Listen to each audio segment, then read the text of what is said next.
You've tuned into InvisiYouth Chat Sessions, a video podcast series. Our episode starts right now.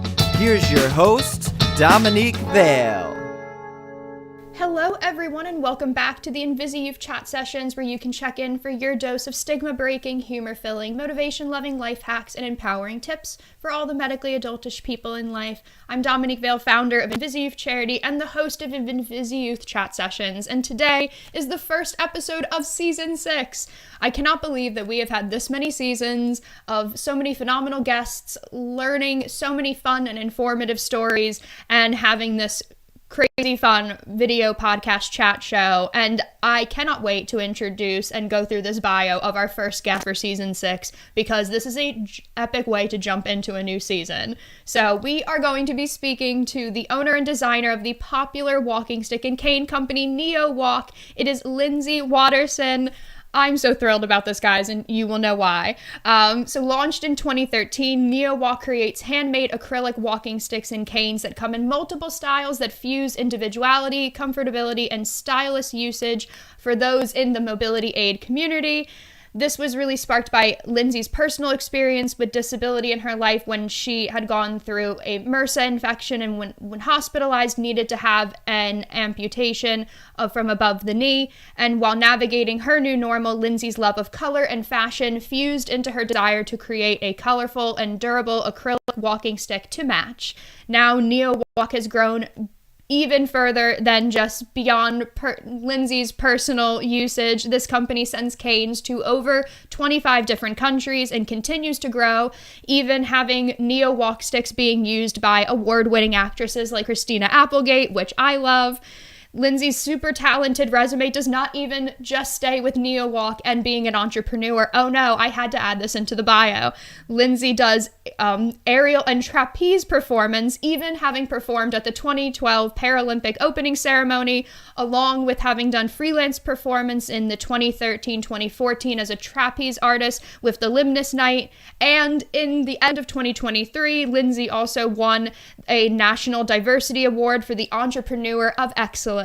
So we have a woman on a mission on the show today, and I'm so thrilled. Lyndsay, welcome to the show. Thank you for having me. You know, when I listen to that bio, I think, no wonder I'm tired. I would be tired too. I became more and more energized going through your whole bio, because it's so diverse and colorful, just as colorful as the range of NeoWalk has, but it's just such a wide range of things you've gotten to do and be part of. So I'm super thrilled to have you as a guest on the show, and I know all of these segments are going to be incredible. So for all of our listeners and watchers, make sure you click that subscribe button while you're with us for the next 60 minutes, because all 4 of these segments are going to be watch-worthy or listen-worthy. So if you're on YouTube or on any podcast platform, click that subscribe button while you're listening or watching. It helps us out. And now, without further ado, we're going into our first segment. It is Rebel Game Changer Status. Rebel Game Changer Status. We love this segment because it is a step-by-step guide of how to be an advocate and activist and what InvisiYouth likes to call rebel game changers. So for many young people living with a chronic illness or disability, a lot of them, like myself, find themselves using mobility aids like canes, walkers, or wheelchairs during their lives. And so it's massively important to strengthen the way that you can find confidence with your mobility aids and using them. So we're going to really get to that conversation with Lyndsay. So I know something I've really loved about NeoWalk for so many years was this emphasis on the fusion of confidence with fashion, and having the people who use NeoWalk feel such a level of confidence with their mobility aid and when they're using it. So and I know for you as well, that's a big part of your journey, is having mobility aids. So I didn't know, have you always felt that confidence going in and using canes or your wheelchair, or was that a longer journey process for you to get to that point? Yeah, I think it's no secret that fashion can give you confidence. Yeah, we've been doing it for centuries. People who dress stylishly and they inject their personality into their style. It makes them confident, and it makes people want to look at them and admire them. So that's no secret. But I just think that that has been ignored in the genre of disabled people, and certainly with mobility aids. So when I came to start using mobility aids when I was probably around about 36. Sorry about that, that's a hungry dog. We have an audience, ladies and gentlemen. Yes. I was probably about 36 when I picked up my first walking stick, and it was wooden, and it was ugly, and I just wanted to hide it behind me. I remember standing, I was away on holiday, and I remember standing with it and just thinking, how can I hide it so people can't see it? And that's exactly how it left me feeling. There was nothing to be proud of. It didn't say a thing about me, 'cause best will in the world, I'm not a wooden stick. It didn't reflect my personality. I had a bit more about me than that. So when my journey with mobility aids sort of went down the road a bit further, and I found that I was using them more and more, I just thought, this is just wrong. And if I'm feeling this way, then other people are definitely feeling this way, because I'm just average Joe, just on the street using a mobility aid. So that was when the idea for the designs came up. But I mean, it's a long journey. Mobility aids and you can never underestimate the way it makes you feel.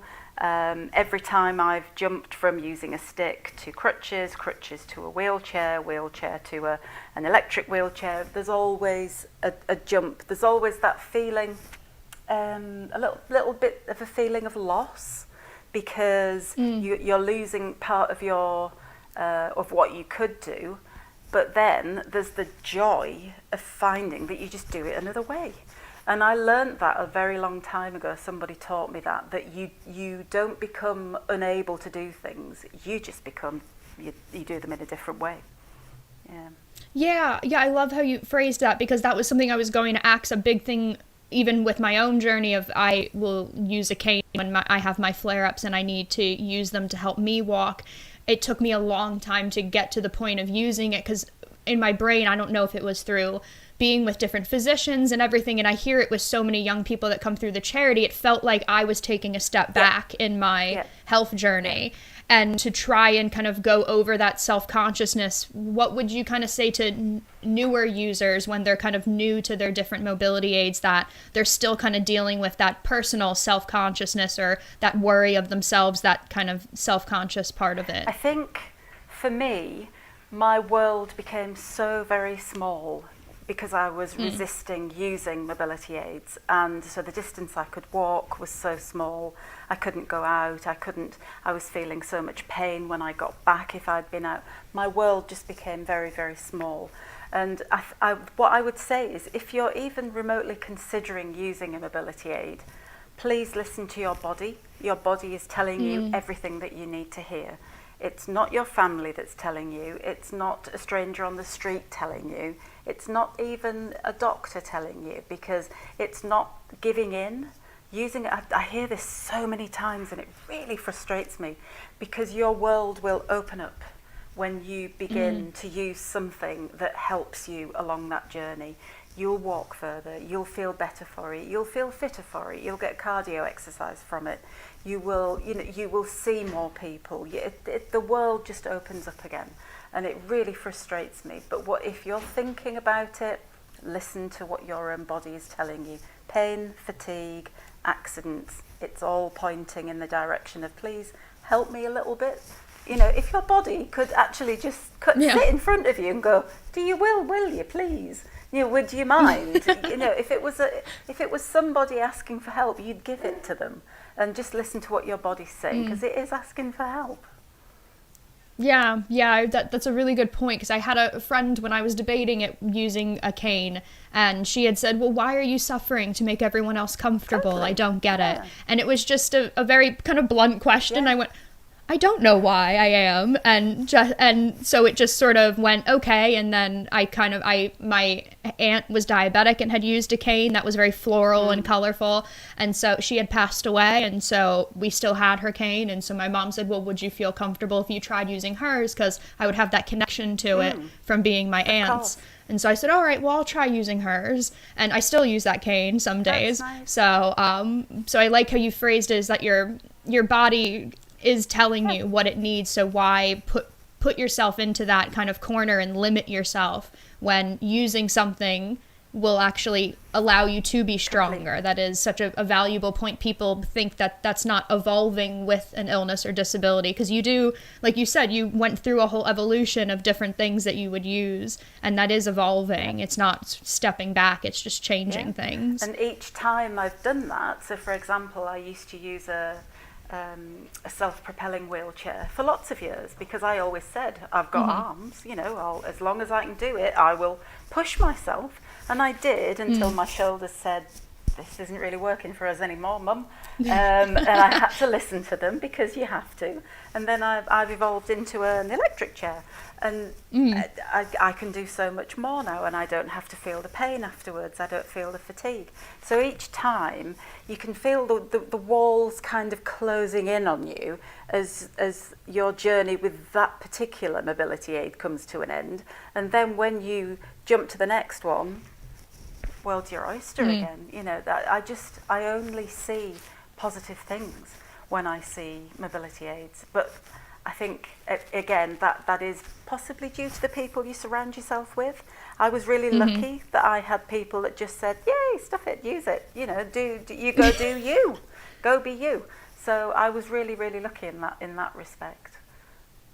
Yeah, and I do have to say, before we started film recording, you were moving around trying to grab things before we came out, and you had more agility in your chair than I do attempting to walk. So I was very impressed. I was like, wow, Lyndsay's more agile and graceful than I am. I will race you any day. You will win. I would guarantee. I can go fast and carry 2 cups of coffee at the same time. I mean, I've worked for this. It doesn't come naturally. I've trained for this. I love that so much. And then I wanted to kind of go off of it too for a big thing, like you had mentioned too, is a lot of people, when using mobility aids, they worry about outside perception. And especially if they're not around people or in a community where there are other people with disabilities or illness around them. I even know that for myself, that wasn't something physically around me very much. You can kind of feel that your work, once you feel comfortable in it, you then are like, okay, now I have to worry about other people commenting on it or the staring, and how do I navigate kind of those. I know obviously the kind of the visual coolness that comes with Neo Walks kind of helps with that for a lot of people, but what do you kind of think of trying to gain confidence in those situations when people might have interacted, or you've gotten those looks or stares and you're out and about and just trying to kind of move about your day? It's, I mean, I've had comments that I was once going on the train to London to go to it was an interview of some kind, and the assistance guy that was taking me to the train leaned over me and said, "No offence, love, but you look like you've only got one leg." And I thought, well, isn't that odd? Isn't that really funny? You know, and you get comments like that. I remember sitting in my wheelchair outside a shoe shop and seeing buy one get one free in the window, and these 2 guys going, "Hey, she only needs one, doesn't she?"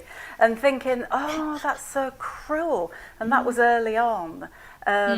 So those comments, yeah, people are probably idiots, and they probably say stupid things like that all the time. But it's the people that are just glancing at you, that you perceive that may be staring at you.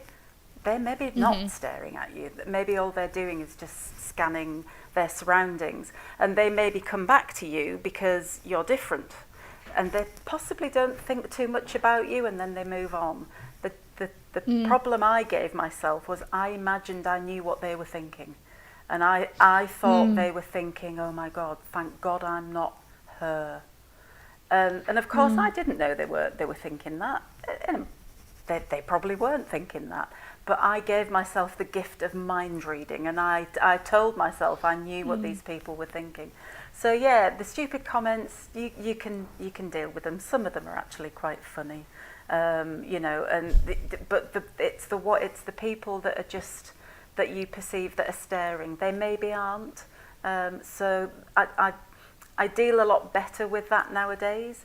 I don't make a lot of eye contact with people. because I don't want to see people staring at me. People that I'm with, so I'll have upright people with me, and they'll say, God, did you see them staring at you? Did you see that? I go, no, actually, I didn't, because I don't make eye contact, because I don't want to know. So I'm like in my own little world, really. But then I feel very lucky because I've got a very physical disability, a very visible disability. People look at me and go, oh, she's in a wheelchair, she's got one leg, end of story, that's it. Whereas someone young and beautiful like yourself, they might go and look at you and say, well, that's a bit of a mystery, isn't it? We don't know why. But it doesn't mean they concentrate too hard on you. You know, they've got their own problems going on. So I think it's easy to perceive that the whole world is staring at you when they really aren't. Stupid comments. I think of some stupid comebacks. Yeah, and I like how you phrase that. It's a lot of people do. They become mind readers. That is a very valid way of phrasing it. Is because even myself, it'll be the worry of, okay, well, why are they looking that way? Or do I look? Do I not look? It depends on if I'm feeling more confident that day. I might go, well, I will stare at you just as much as you're staring at me and see who breaks first. Because then you'll be uncomfortable, which you just made me feel, and then we'll just pass each other like ships in the night and then just keep going. And then you think, goodness, what if they're not staring at my walking stick? What if I've got a piece of toilet roll hanging out of my trousers or something like that? You know, and you've got it completely wrong. Oh my God, that's so true, because it is, you have to, like you said, when I'm with people who are, even if I'm with family, my sister will become 10 times more reactive to people looking than I do. I'm like, no, and like you said, a big thing is it's not as, people don't see it as often. So I'm usually the walking first case scenario most of them see, especially if I have my cane, when my illness is more visible, because with my invisible illness, it's only visible for like 30% of the year, as I say. So 70% I look normal and I'm just the one dealing with it. But in those environments, I'm always like, oh God, if it was visible today, then I wouldn't have to sit here and try and maneuver on my own. But like you said, you have people around you that help kind of cushion that experience for you, and you find the ways that allow you to, where you feel the most confidence, you then engage or disengage based off of how you like to interact with people. And sometimes I'm still nervous sometimes about going to new places. But that's just my confidence. I think more nowadays I have a lack of confidence in technology. So I think, oh my God, my wheelchair's going to break down, or my car's going to break down. I've got one with a ramp that comes down at the back that I go into, and I think, oh my God, what if it breaks down and the ramp's down and I can't get home again? And I have all these, they're not irrational because they could happen, but I have all these thoughts about technology breaking down and letting me down. So I got stuck in the garden. I have dogs, and I was poopy scooping in the garden on Saturday, and it had been raining, and I made the mistake of going out in my big heavy chair, and it was like Glastonbury, and I was stuck straight away. The wheels were spinning, there was mud flying everywhere, and I was stuck there for about an hour thinking how I could get out, and of course I couldn't, and I had to phone my sister, who came racing through and pulled me out. But yeah, you know, it's just stuff like that. Things can happen, but what's the worst that can happen? And for me, on Saturday, I had to ring my sister and say I've been an idiot, and I've come out in the wet grass, and now I'm stuck. So, yeah. Oh, I love that. That's like you said, that's a really great phrase to kind of end the segment on too. What can happen, but like, what's the worst that can happen? Yeah. And that is true. When you put that into perspective, that does really help. And before we go into our next segment, everyone, you know what time it is if you've been a part of the InvisiYouth Chat Sessions family. It's InvisiYouth Charity Shop time. You know I'm going to talk about our wonderful Subtle Activist color block bracelets. I am wearing a couple of them now, and you'll see them on display behind me. There are handmade adjustable bracelets that are made by our volunteers with chronic illness and disability that ship for $4. They're free global shipping, and 100% of every sale goes directly towards funding InvisiYouth's free resources and programs we provide every year, helping young adults with the non-medical aspect of life, living with chronic illness or disability. So these wonderful color block bracelets are a great way for you to basically make a donation and to get a fun gender-neutral chic bracelet in return. We always say that, you know my joke, they are basically the Starbucks cup in that Game of Thrones scene that wasn't meant to be there but sparked a lot of conversation. That's what we like our subtle activism to be like, something that's unique and fun for you to wear that will get the conversation on young adults with chronic illness and disability going. So if you're interested, you can go exclusively to our Etsy page where you can buy any of our bracelets there. You have the link on the screen below, and it will be in the description and show notes as well for you to shop for one of our bracelets. And now, further ado, going into our next segment, it is Empower with Laughter. Empower with Laughter.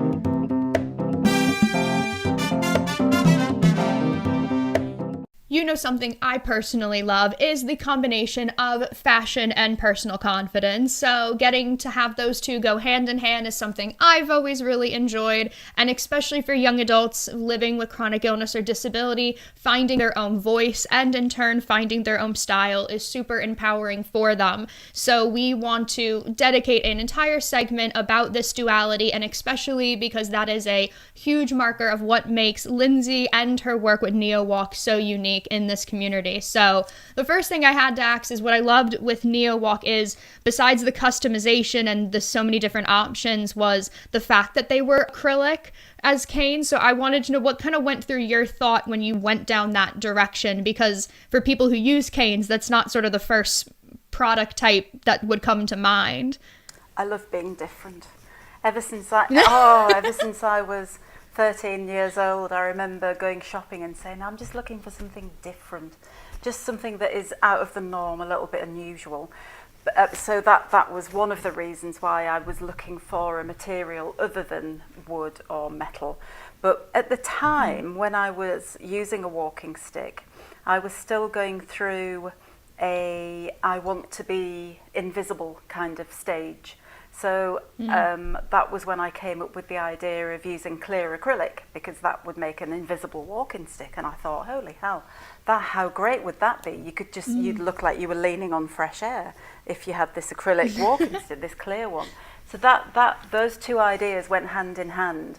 The colour came very, very quickly afterwards, because when I'd made the first walking stick, I made a red one, the very first one. I don't know whether you know this story, but I made it in my kitchen, in the oven, and I moulded the handle round a wine bottle to make it, to give it the shape. So that was how I made my first walking stick.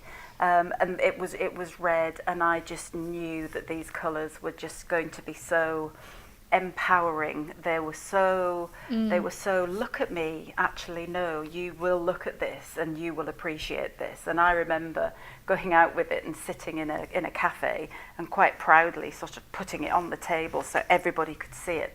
And you know, people did notice them straight away. So this marriage of colour and style was somewhere that I think designers just don't really tread. They do now, much more than they did 10, 12 years ago. I mean, for example, we've got Victoria's Secret, you know, launching accessible lines. We've got lots of different people launching accessible clothing and mobility aids, which is great. But back then there wasn't many. So, but this marriage of colour and style was quite unique then, and it was different. And I always want to be different. I've always got to be different. So yeah, that was where the acrylic came from. Yeah, that was the first. This is such a random tangent. When you said it was a wine bottle for the handle and it was red, my first instinct went, was it red wine? Of course it was. Of course it was. Thank you, Lyndsay. You're right. But I like how you phrased that the original idea was for it to be clear so it would be less visible to people, and because of that idea it became more visible to people, which I just think is such a beautiful kind of transitional point, because even people who use, because we have a lot of volunteers who have the clear acrylic style, and they like it because they think it makes it more visible to them because people are confused by the illusion of what are they holding, and it brings that different attention than it being visible to them. So I love that you said that marriage was so important for you, and then how that translated for so many people. So I wanted to know, do you have like a favorite reaction from a customer? Or I know you've worked with, especially now you've had collaborations with, like I had mentioned, people like Christina Applegate, like what reactions that people or consumers have given to you about Neo Walk that has just been the most impactful for you as the creator? Oh, goodness. I mean, we get emails every single day, and I could read you emails that will just make you sob, because people are so honest about the effects that the walking sticks have had on their lives.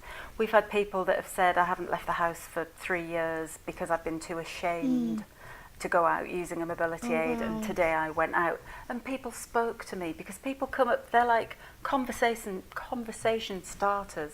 People will come up and say, goodness, I love your walking stick, where did you get that? They don't care why you're using it. And this lady got that interaction the first time she went out with her walking stick. When I was on Dragon's Den. Did you know that? It was your version of Shark Tank. Yes. There was people saying, oh, someone shouted down the street, is that a dragon stick? And there was people being recognised in the street with their walking sticks, and and going, oh, I love that. Shame I didn't get any money, but shame she never got any money. I did see that. I was really annoyed. Oh, it was all right. It was a good experience. But the reactions that people get with their walking sticks are quite incredible, and they are life-changing. And I know this because it changed my life, because I felt that as well. So every time somebody says, oh, we help a lot of people over the hurdle of buying their first walking stick. And quite often people say, oh, I just want something that no one will see. And I thought, yeah, I know you. You're me 13 years ago. I just want something no one will see. And then they end up with a shocking pink one. And I think, why not? You want people to see it. Be visible and be proud. Our little tagline is made to stand out, not to fit in.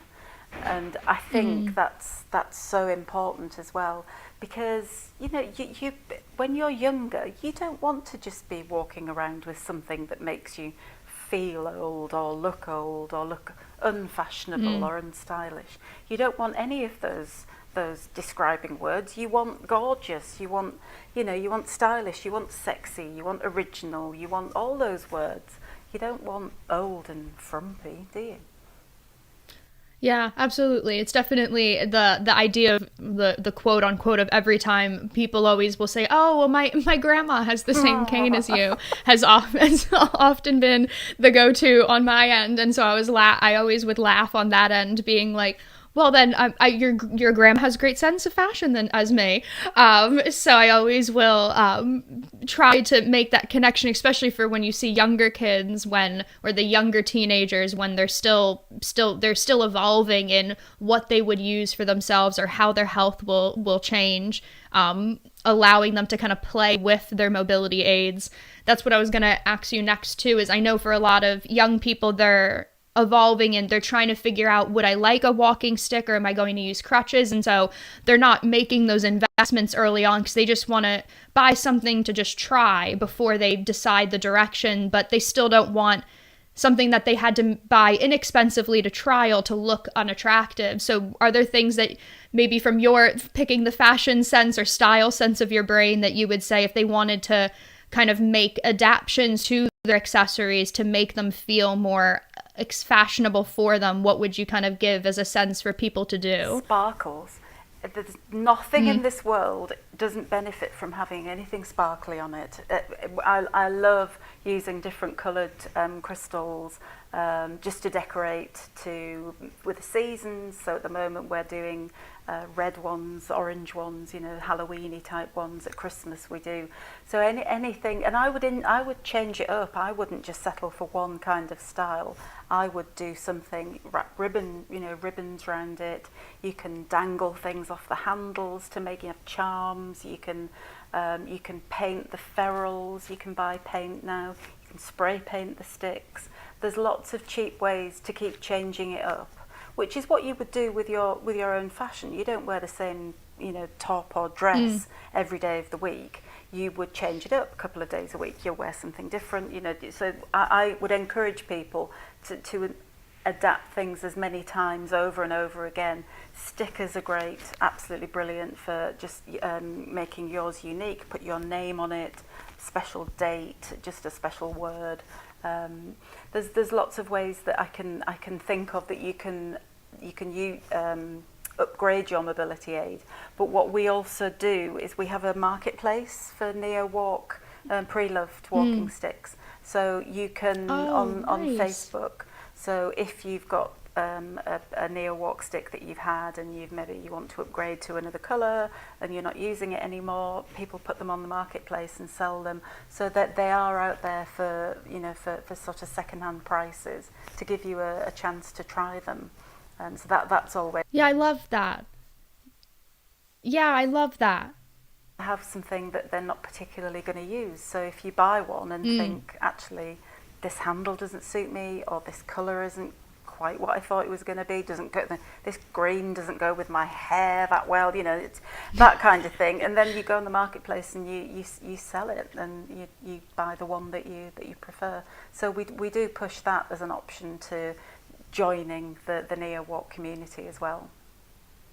Yeah, that's a really beautiful sentiment, because I know that's what we'll hear a lot of young people say is, I'm just trying it out, so I'll just kind of, in a way, suck it up for a little bit and just use it on my own before I figure out which direction I'm taking, or if I'm trying, because as you know as well, wheelchairs or motorized wheelchairs, like those are investment pieces and for you. So trying to like really navigate, picking one that just medically suits you the best and fits you the best, and then also then trying to think of, well, I want it to feel my most confident while I'm using it. Like you said, having those other options is really valuable for young people to know. I can try something now and then just make it and upgrade it in different ways. Do you know what and then evolve with it. I find really frustrating is the lack of advice and support for people out there, no matter what age you are, but especially for the younger community. The advice out there giving you tips on how to measure for the right height, because it is important, because you can hurt yourself if you don't use the right height. How you use it, which hand do you use it in? I find the lack of support out there quite disappointing, and that's in the UK. I don't know what it's like over where you are. Similar, yeah. It's outrageous because it's. I mean, we try our best to give people the support and the information they need, but you can't beat hearing it coming from a medical professional. Someone telling you, so you're certain that you've got the right details. Yeah, no, absolutely. Even with my own canes, my mom is a nurse, so my mom knew right away when we were adjusting it to my height, and she was going through what I would have done with a physical therapist of how you walk with it and what leg you lead with and things I was just trying to get up and go with it. And my mom went, no. Just because you've watched somebody with a cane doesn't mean we have to match your height. Like even as I joked to Lyndsay on our prep call for everyone listening, I might be getting one as a holiday present or a birthday present. So my mom immediately was like, well, we need to figure out which kind of handle would you want, which one would feel better for your hand, because I've only used kind of the flat handles. So I was like, oh my god, I don't know, I might need to email with Lyndsay about this and figure that out. But like you said, having that knowledge is so valuable, and having a community of people talking about it and encouraging them, try this out, try that out, really helps people feel confident in then going to things that are more fashionable for themselves, because they know what they need. Yeah, and that's what we found, because we've got the absolutely fabulous community on Instagram. We've got about 30,000 people, and we all share information, we support each other, we have a laugh. I mean, talk about dark humour. I mean, you can't beat a chronically ill person for some dark humour. And it's a lovely community, and there is a lot to learn in there. And we use Dr. Gretchen Hawley. She's an MS specialist, that we've got a lovely relationship with. She's a physical therapist and an MS specialist, but a lot of her knowledge crosses over into lots of different chronic illnesses. So we actually do quite a few podcasts and live podcasts with her on that type of information, exactly how to use it, which one to buy, what height, which hand do you use in, all those questions. So we do try and put that information out there from a medical professional, because I say you can't beat it coming from someone that you know they know what they're talking about. It's not just little Lyndsay making it up. It really isn't. No, I love that. That's such a good ending point to go on before we go into our halfway marker for the second half of the episode, because you all know we're still bringing back our favorite segment. You know it's going to be story time soon. But before we get to that, I always like to thank everyone for listening or watching the InvisiYouth Chat Sessions. You know this is our longest virtual resource that we provide at InvisiYouth Charity. It's now one of 5 that we have every month coming out for free for our teens and young adults in the now 10 countries of young people who are accessing our digital resources every single month that we provide to help you have tools, techniques, and different advice to thrive in daily life with your chronic illness or disability. So you're never, in quotes, waiting for the cure or recovery to happen, but you are improving yourself daily in today. So if you're able to, we have our donate link on the screen and in the description show notes. If you or if someone that wants to support you and this community is able to then give back, it helps keep all of our programs and resources free all year long. So we do appreciate that immensely, and we just always like to give that a little shout out for now in the middle of the episode. And without further ado, you all know it's the favorite time of the episode. It is So That One Time. So that one time.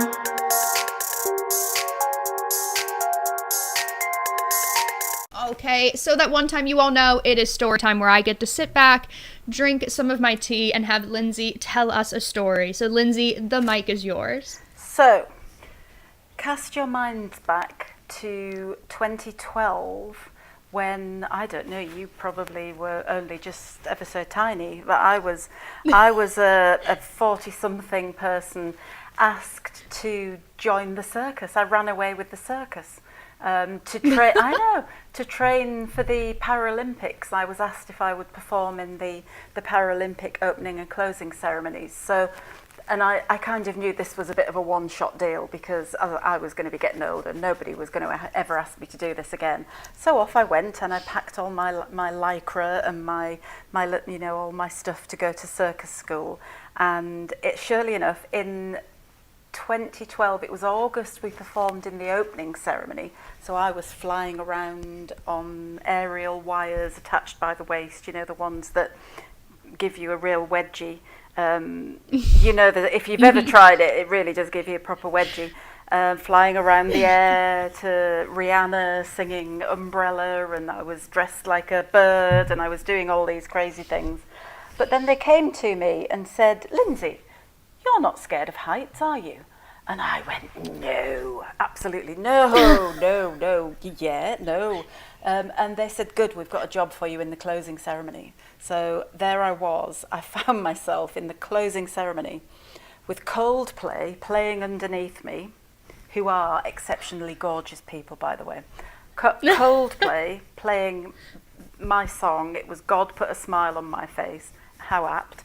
And there I was in this leather-looking costume. Looked like I had my boobs out, but I didn't. They were just like covered in nude fabric. My mum was in the audience, by the way. She had an absolute coronary when she saw me. So this motorbike is on top of a high wire going right across the stadium, right up to the top. And underneath is a trapeze. And then on the trapeze is this one-legged blonde woman. And we flew up the Olympic Stadium, and yeah, I had Coldplay playing. It was high, it was crazy. I held the Olympic torch, and I had to set fire to this big balloon, globe at the top, and it was absolutely insane. So that one time I did that. And do you know what I did after that one time? I'm going to turn myself round. I don't know whether you can see, but I got a tattoo of me. Oh, That's a little, That's me. I don't know whether you can see it. If you lean forward a tiny bit, probably. No? Oh, there we go. We got a peek. We got a little peek. That's my tattoo. Because I know that when I'm an old lady in my nursing home, no one's going to believe that story. And I'm going to say, but it really happened. Yeah, that was one time that I'll never forget. I thoroughly enjoy that. I was probably, 2012 was 11 years ago, so I was 21, I think. 19 at the time, I think, so. Goodness, girl, you look young. I'm 30, Yeah, I know. Actually, no, I'm 31, because this is February now, so I'm 31, yes. You look... I won't age from You're then. going to have to tell me your secrets. I could do with them. I gotta say, it's genetics. My mom and dad look incredibly young, so as well. So yeah, you look at their high school graduation photos and they look like little babies. And their wedding photos, my dad was 40 and my mom was 33, and their wedding, and they look like 22-year-olds getting married. Amazing. It's like, so I definitely adopted, and also have a connective tissue disorder. I think the extra collagen just helps my skin as well. That's right. So Silver linings. Yes, that I will never age, but my body will My body will age, but my face will always look young. As I joke to my volunteers, would go, we don't have to change the photos on your website because you still look as young as you did 8 years ago when you started this. Absolutely amazing. You do. I know. When you say I would have been young, I'm like, I can't wait to tell Lyndsay I was probably in college when this happened. Yeah.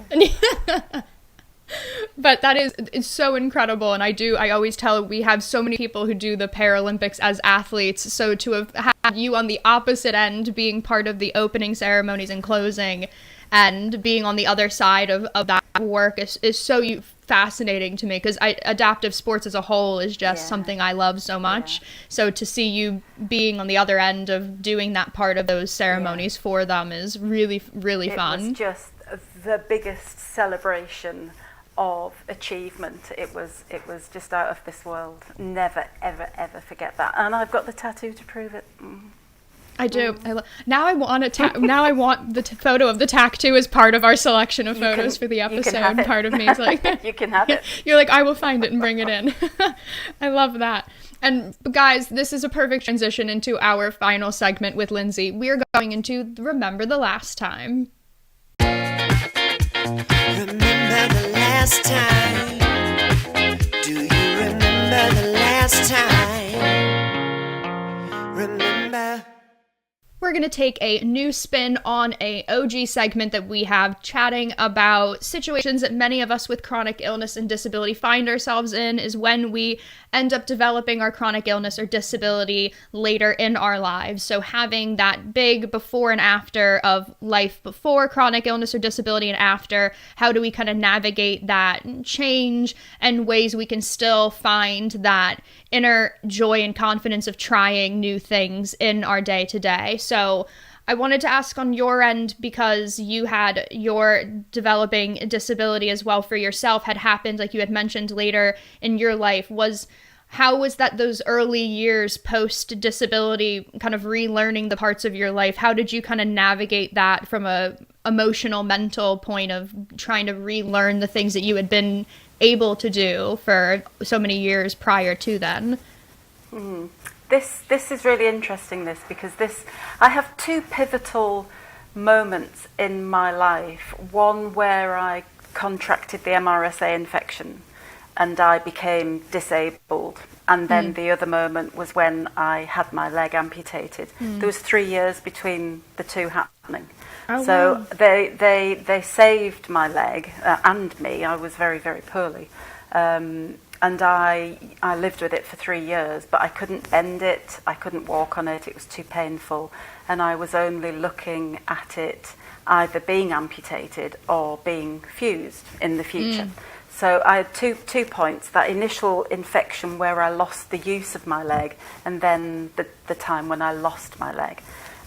So if I go back to when I first became disabled, and I got the infection, and I was left with this crazy. Just was not a team player. I mean, I used to look at it and think, I'm dragging you round. You're holding me back. It really did not want to cooperate. Before that, I used to ride my bike a lot. I used to cycle an awful lot with my dogs. I used to go out and cycle 20, 25 miles in the woods. We have these beautiful woods not far from where we live. And I used to cycle a lot, maybe 4 or 5 days a week. And then I contracted this infection, and then I was left with a leg that wouldn't bend. And then I found I couldn't cycle anymore. So I can vividly remember the last time that I cycled, which, and I ended up using sport as a real healer, because I couldn't live without it. It gave me my strength back. And I couldn't live without cycling. But unfortunately, I couldn't do it. I tried it. I looked at lots of different ways of making a pedal turn without actually bending the leg very much. Just couldn't fathom it out. So I turned to hand cycling. And so I was straight legs, I was all over that because that was all I could do with one of them. And then you hand cycle. You use your hands as the cranks. And this just changed my life because it allowed me to get fit again, and I competed. I was the only woman competing in most of the competitions I went to, so I absolutely wiped up. I came home with a trophy every time I went out. Just by turning up, I was winning. So this was a lot of years ago. So yeah, I remember, and it goes back to that same thing again, doesn't it? You lose one thing, but then you just find another way of doing it. So although I was really sad to lose cycling, the proper upright two-wheel serious cycling, and I was really sad to lose that, I just found another way of doing it. But I do remember the last time I cycled. I also remember the last time I drove a manual car with a manual gear shift, because when I had the infection I couldn't use a clutch. So I vividly remember that. But you know what? Automatic is so easy, and I can do that. And everybody's doing automatic now anyway. So I was just a bit ahead of the curve. So there's several things I remember doing the last time. They don't awfully make me sad now. It's just a transition. It's a transition from one way to another. And I think if anybody could take anything away from anything that I've said, that would be the main thing. If you walk and then you need to walk with a walking stick, it's a transition. All it is. You're just still walking, you're just doing it a bit differently. And that, I think, is probably the main thing that I would say. Just do it differently. Yeah, I love how you phrased that, because a big thing we'll always say is you have to allow yourself to go through the emotions of, if you're feeling that grief or you're feeling anger or frustration, you have to allow it to happen, but to know that you have to have an ending point of those emotions to be able to then continue with your new normal and find new ways or adapt to new ways to still kind of reach the same end goals of what you wanted to do, just doing it differently. But you have to kind of, like we'll say, if you have to grieve what used to be, allow that to happen, but know that I'm going to stop doing that at a certain point, and I'm going to, like you said, transition, do that pivot as well. And you will find the joy again. Yeah. You know, I used to think that cycling was just the best thing ever until I found hand cycling. And then with hand cycling, it was completely different again. So, you do find the joy again. And it might come from somewhere that you're not expecting it. But it will be there. But you do have to be open to it. And that, again, it's a positive mindset. And I believe that still comes from surrounding yourself with people that do believe that you have a future, and then you will manifest it, and it will come. It will come. Yeah, that's a really impactful point, because it's something it comes from your story as well that I wanted to ask you. Is a big thing we'll always have. It's something even I went through myself, is when you develop an illness or disability sort of in a later part and you have these memories of what your body was capable of. a big thing is I don't want to try new things because I might worry about injuring myself again or going back to that worse health state I was in. And for yourself, like you just told a story of doing trapeze work, and doing that while you have doing that as somebody with a disability as well. And so how do you, for a lot of young people worrying about that, trying to find new things and finding that courage of working past well, what if I hurt myself? What if it gets worse again? I don't want to go backwards. They're worrying about trying new things. How did you kind of navigate that, especially doing kind of that aerial work as well, of not feeling worried about what could happen in a negative way, just kind of doing it in a fun way and adapting it for yourself? It's a really good question, because believe me, when I was flying at 50 meters in the air, I mean, the fun element, it was there, but I was worried. I was concerned, but it did feel a bit of fun, but there still was concern. I remember when I was in the wedgie harness that I was telling you about, and at one point we have to kind of spin round and do full spins, and I remember thinking, well, shit, if I fall out of this is going to ruin the Paralympic ceremony, isn't it? I did my first spin, and I thought, well, this could either be the first of many or the last of, the last one I ever do. So it's a bit of feel the fear and do it anyway. And I know that's a cheesy thing to say, and there is a book, and I've read the book, and it is very good.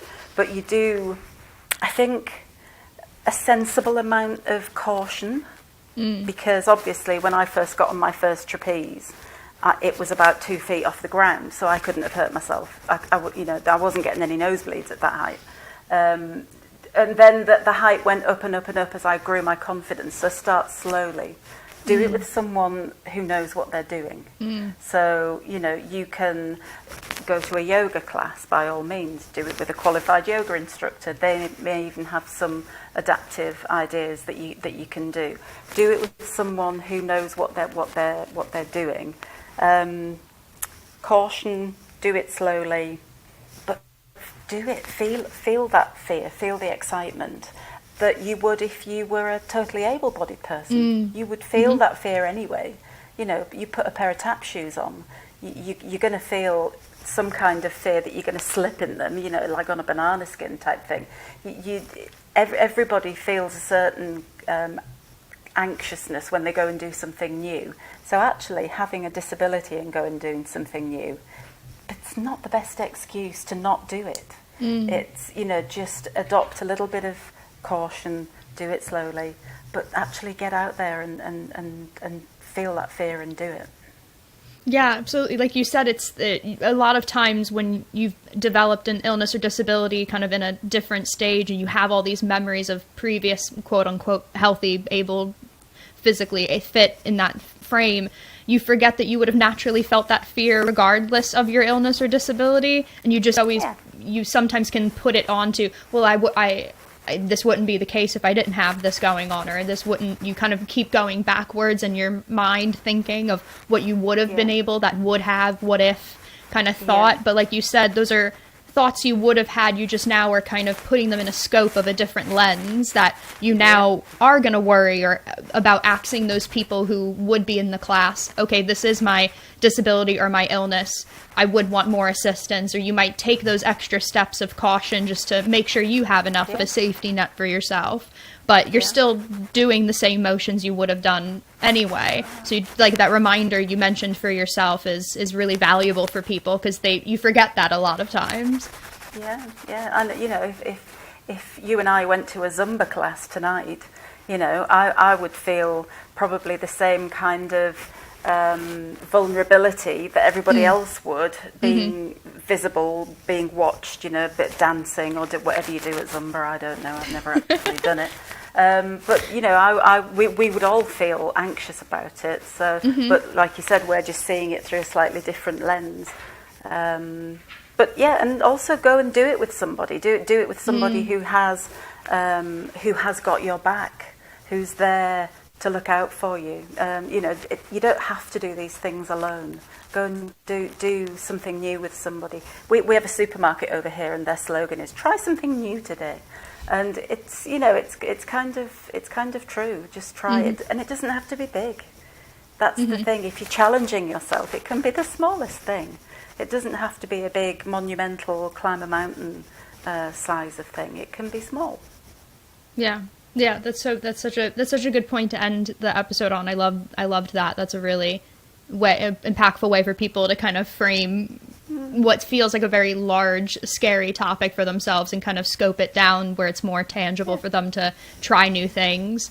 Especially even with mobility aids, trying new things, finding where your confidence lands, which is what you've been able to do so successfully for so many people, I think is important for people to know that a tangible thing like just bringing more fashion and style into their mobility aids is something so tangible for them to do, and the domino effect of how that can impact them is something they won't even recognize by just being like, I just bought something or I just styled something, not thinking of how that's going to change the rest of how they view going out and about doing things.